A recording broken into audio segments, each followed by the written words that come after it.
অভিনব কায়দায় ভোট প্রচার করতে নিজের টোটো চালিয়ে প্রচারে নামলেন মালদা গাজল বিধানসভা তৃণমূল কংগ্রেস প্রার্থী প্রসেনজিৎ দাস।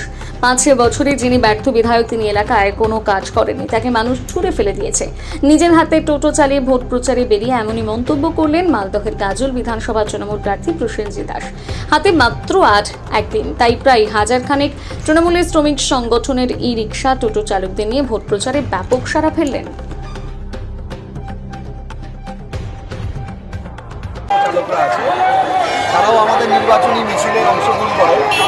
আজকে তারা আমাদের হয়ে একটা প্রচার সভা ছিল, তো আমরা টোটো চালকদের সাথে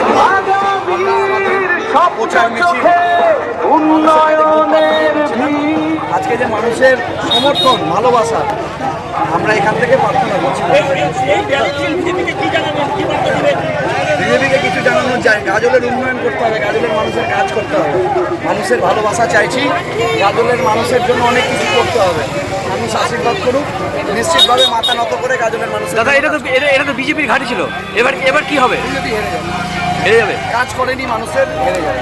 এবং 1-2 হাজার ভোটে না, বেশ কয়েক হাজার ভোটের বড় ব্যবধানে বিজেপি হারবে।